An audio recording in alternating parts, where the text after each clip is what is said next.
रहस्यमयी महल। राजस्थान के रेगिस्तान के बीचों बीच एक छोटा सा गांव था जिसका नाम था कुलधरा। यह गांव सदियों से वीरान पड़ा था। कोई वहां जाने की हिम्मत नहीं करता था। लोग कहते थे कि इस गांव पर एक भयानक श्राप है। इस श्राप के पीछे की कहानी इतनी रहस्यमयी है कि पूरे इलाके में इसे सुनकर ही लोगों के रोंगटे खड़े हो जाते थे। कुलधरा गांव के पास ही एक विशाल और प्राचीन महल था जिसे रहस्यमयी महल कहा जाता था। इस महल की चोटी पर एक झंडा हमेशा लहराता रहता था, चाहे आंधी हो या तूफान। कहा जाता था कि इस महल में कोई कभी रात बिताने की हिम्मत नहीं कर पाता था। जो भी वहां रात बिताने की कोशिश करता, वह सुबह होते होते गायब हो जाता था। रानी मीरा और उनके पति राजा वीर प्रताप का शासनकाल यहाँ के इतिहास में स्वर्णिम माना जाता था। दोनों की जोड़ी बहुत प्रसिद्ध थी। महल की रानी मीरा सुंदरता और समझदारी का अनूठा संगम थी। वहीं राजा वीर प्रताप वीरता और न्यायप्रियता के प्रतीक थे। लेकिन उनके महल के पास रहने वाले एक तांत्रिक तक्षकनाथ उनसे ईर्ष्या करता था। उसकी नज़र महल के खजाने और रानी मीरा की सुंदरता पर थी। एक दिन तांत्रिक ने रानी मीरा को पाने और महल पर कब्जा करने के लिए एक भयंकर षड्यंत्र रचा। उसने अपने काले जादू का प्रयोग किया और राजा वीर प्रताप को एक युद्ध में भेज दिया, जहां राजा की रहस्यमय तरीके से मृत्यु हो गई। तांत्रिक ने ये योजना बनाई थी कि राजा के न होने पर वह रानी मीरा को बंदी बना लेगा और महल पर कब्जा कर लेगा। लेकिन रानी मीरा भी कोई साधारण स्त्री नहीं थी। उन्होंने अपने राज्य और महल की रक्षा के लिए अपने आप को तांत्रिक के काले जादू से बचाने का निश्चय किया। उन्होंने अपनी सेविकाओं और कुछ विश्वास पात्र मंत्रियों के साथ मिलकर एक शक्तिशाली यज्ञ का आयोजन किया, जिसका उद्देश्य तांत्रिक के जादू को नष्ट करना था।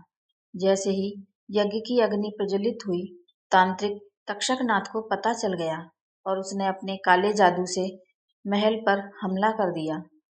रानी मीरा ने अपनी पूरी ताकत से यज्ञ को जारी रखा, लेकिन तांत्रिक की शक्ति इतनी प्रबल थी कि यज्ञ अधूरा रह गया। तांत्रिक ने महल के सभी लोगों को श्राप दिया कि वे सभी हमेशा के लिए अदृश्य हो जाएंगे और महल के रहस्य को कोई कभी जान नहीं सकेगा। श्राप की ताकत से महल और उसके निवासी अदृश्य हो गए, लेकिन उनकी आत्माएं वहीं फंसी रहीं। उस दिन के बाद से महल एक रहस्यमयी जगह बन गया। लोग कहते हैं कि रात के समय महल में रानी मीरा के रोने की आवाजें आती हैं और तांत्रिक तक्षकनाथ की भयंकर हंसी सुनाई देती है। महल में जो भी रात बिताने जाता, वह गायब हो जाता और उसका कोई अता पता नहीं चलता। सैकड़ों साल बाद एक युवा पुरातत्वविद आदित्य इस रहस्य से आकर्षित हुआ। उसने इस महल के बारे में बहुत कुछ सुना था और वह इसके रहस्य को उजागर करने के लिए दृढ़ संकल्पित था। आदित्य को गांव के बुजुर्गों ने चेतावनी दी कि महल में जाना खतरे से खाली नहीं है, लेकिन उसने उनकी बातों को नजरअंदाज कर दिया। आदित्य ने अपने कुछ दोस्तों के साथ मिलकर महल की यात्रा की योजना बनाई। वे सभी महल के प्रांगण में पहुंचे और रात बिताने का निश्चय किया।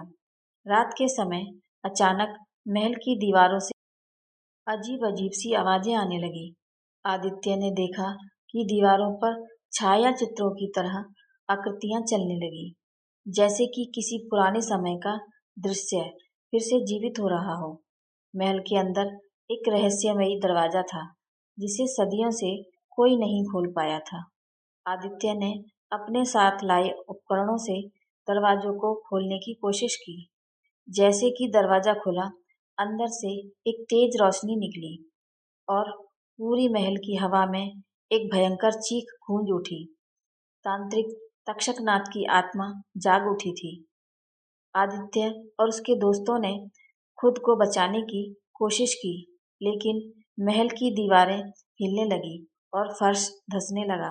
तभी अचानक रानी मीरा की आत्मा प्रकट हुई।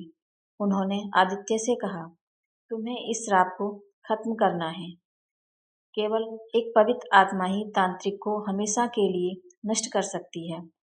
आदित्य ने रानी मीरा की बातों का विश्वास किया और उनके निर्देशानुसार महल के गुप्त तहखाने में पहुंचा, जहां तांत्रिक की शक्तियां बंद थीं। उसने वहां रानी मीरा द्वारा छोड़े गए पवित्र यंत्र का उपयोग किया और तांत्रिक तक्षकनाथ की आत्मा को हमेशा के लिए खत्म कर दिया। जैसे ही तांत्रिक की आत्मा नष्ट हुई, महल के सभी लोग सदियों से श्रापित थे, वे मुक्त हो गए। रानी मीरा की आत्मा ने आदित्य का आभार माना और कहा, तुमने हमें मुक्ति दिलाई है। अब इस महल का रहस्य खत्म हो चुका है। उस दिन के बाद से कुलधरा गांव और रहस्यमयी महल का श्राप खत्म हो गया। आदित्य ने इस रहस्य को सुलझाने के बाद महल को एक ऐतिहासिक धरोहर के रूप में संरक्षित किया। लोगों ने फिर से महल में आना शुरू किया और उसकी भव्यता को निहारने लगे। लेकिन महल की दीवारों पर अब भी कुछ निशान बाकी थे, जो उस भयावह रात की कहानी सुनाते थे, जब तांत्रिक तक्षकनाथ और रानी मीरा के बीच की आखिरी लड़ाई हुई थी। इस प्रकार रहस्यमयी महल का भेद अंततः उजागर हुआ और एक नई शुरुआत हुई। मेरी ये कहानी आपको कैसी लगी, मुझे कमेंट करके ज़रूर बताएं और मेरे चैनल को लाइक, शेयर और सब्सक्राइब करना ना भूलें। Thank you.